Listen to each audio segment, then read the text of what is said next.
Hi, it's Bobby, back from Bobby's Baking Blog, and I have created a sunflower cookie with scallop leaves. And for this segment, I'm going to show you how to do the sunflowers. Later on, we will be showing the scallop leaves, and I'll be putting a border on the cookie. This is a fancy square cookie, but you could probably use any cookie you want. So let's get started. So I've taken away our cookie with the sunflower. We're going to start with a cookie that's been covered with fondant for 24 hours. It's sat with the fondant on it, so it's got a nice little covering on it. And we will start with the sunflower. The first thing we're going to do is, for the sunflower, you need 5 colors. And right here I have 4, so I'm going to put the 5th one in, which is white. And you always need white, so I've got my white. So I have a ivory, caramel ivory, I've got a dark brown, I've got a melon yellow, and I've got a tangerine orange, and then I have white. So for the center, you need your scruffy brush, and I'm going to dip about half of it in the caramel, or you could also use a gold if you wanted to, and the other half, or a quarter. I'm going to do 3/4. I think I've changed my mind. I'm going to come over here and see how that looks. It's a little bit darker than I want. Let me get rid of some of this.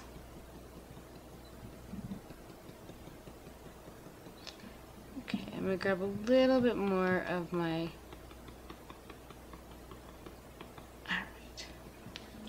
And we're going to make our first sunflower right here, I think.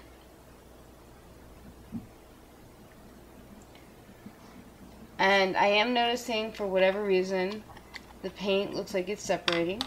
So I'm going to come in with just a little round brush and kind of bring that into a full circle. And I can go back later and add some dark if I want to, so it doesn't make the rest of my paint separate.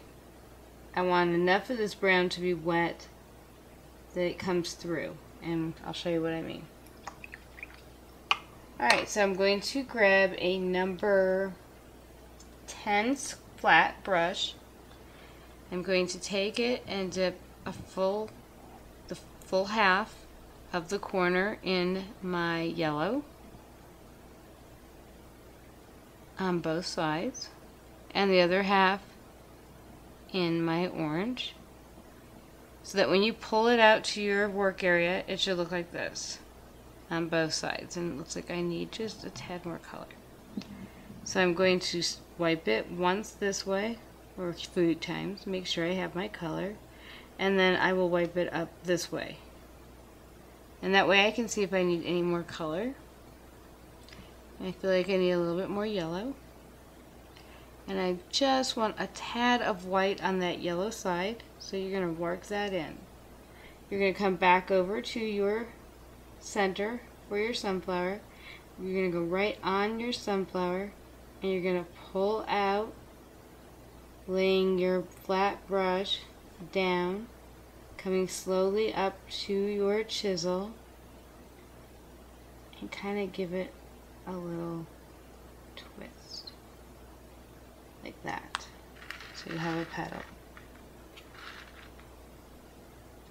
And we're going to continue working our way around the center, taking care that we get enough petals in. Sunflowers have a lot of petals. You want your petals to be exactly at the same place on your center. Don't worry if you start losing your center, you can go back and put more of it in. But you want everything to line up on your center. That way you know you're going to stay in a nice circle, and your flower is going to come out proportional. You can come straight up on your chisel if you don't want it to turn and you just want more of a curve. That's fine. And you can go over, you can overlap your petals. Not enough so that you totally lose a petal, but enough so that you feel like you're getting all your sunflower petals in.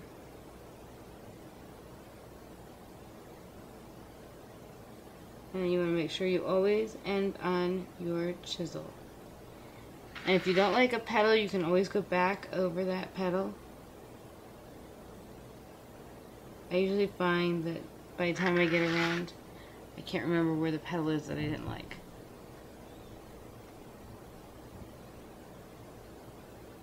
I'm adding just a tad more white. I feel like I'm not getting enough definition of color in there. I'm losing some of that. So I'm going to do that. And I'm going to go back here because I feel like I didn't really finish that petal well.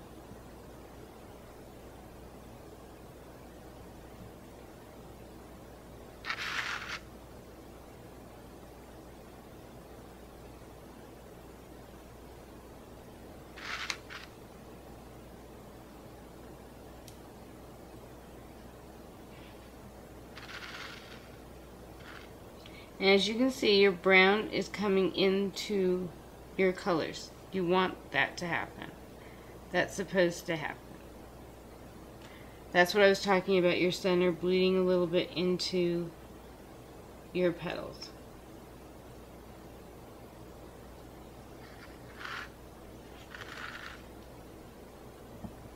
And that's it. That's a sunflower. So we have our sunflower completely finished. I did go over and do a few more layers. It is a layering technique. So you're going to want to go back and layer over. But you want to wait, not a long time, maybe, I think I waited 2 minutes, just enough so you don't bleed into the other one. Alright, so we're going to scruffy our center again. We're going to do one more. So again, you're going to start, the idea is to make a small circle and the dark be in the darker part of your scruffy ending up in the center. And if it doesn't, you can end up putting it there. I'll show you. So, we're going to go 1, 2, 3, 4, 5, 6, going over the brown we started with, 7, 8. And that's just not, it's too scarce. So I'm going to do it one more time, staying within my parameter as I said. And if I notice that it seems to be separating and my scruffy had gotten wet, so it will separate a tad sometimes if you want to start with a dry scruffy. I should have said that in the first place.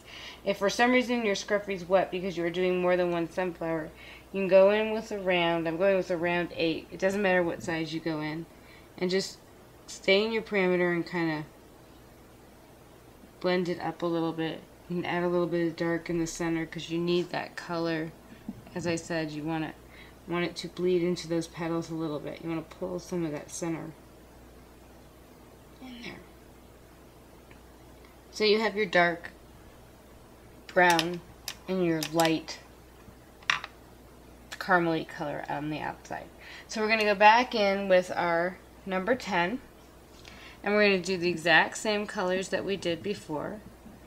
And because colors, just like flowers and nature, come out different every time, the colors might look a little bit different than the first one, but that's okay. No two sunflowers are alike. So I'm just getting it ready. You want your brush, as I always say, to be 3/4 loaded on both sides. And you want to make sure that the yellow side stays yellow, the orange side stays orange. And on the yellow side, you can add in some white if you find that you don't have enough definition going on in your brush. So, you want to pick a spot to start in, and that really doesn't matter. I'm going to turn mine and start right here. I'm laying my brush flat. I am coming out. And as I come out, I'm going to slowly pull up, and you can either come up on your chisel or give it a slight turn. And if your paint looks like it's separating, you can try to continue on, or you can wait a few minutes and go back. I have yet to figure out what has caused sometimes the paint to separate, but it does happen. So you're going to continue to do that. If there happens to be a petal that you don't particularly like, you are doing a layer technique, so you most likely will go over it when you go back. If it's really driving you crazy, you can fix it now. The biggest thing I want you to remember with this bottom layer, I mean, I'm noticing that my paint is starting to separate a little bit, but I think we're going to be okay, is that whatever side you're on, so if you're on my side, I have yellow on one side and orange on the other, that you stay that way so that you have your definition of color, that you don't end up being almost the opposite, so that you have two orange colors together. You want to make sure that you stay with your colors going the exact same way as they did before. And I'm losing a little bit of color, so I'm going to go make some more.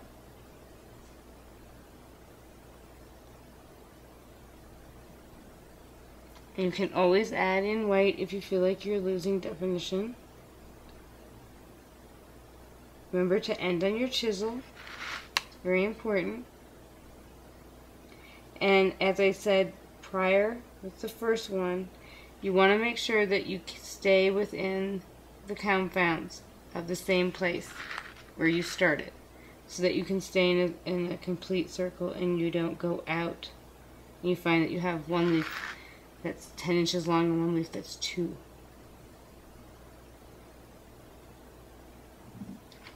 Once you get to this point, you're going to start your layering technique. I am noticing I'm having a little bit of separation. Sometimes that can come from the white, but if you find that it's coming from your colors or from the center, take a few minutes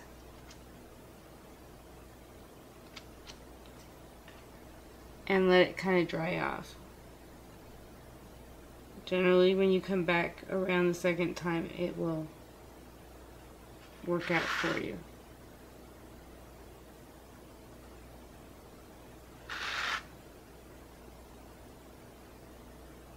I like to work in odd numbers, and for this cookie there will be 3 of the sunflowers.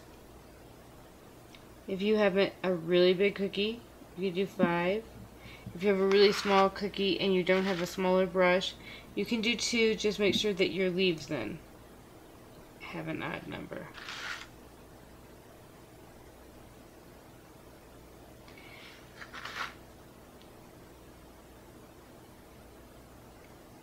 And since I have a completely finished sunflower, I'm going to go ahead and see you in the next segment when we do leaves, and I will continue doing this sunflower.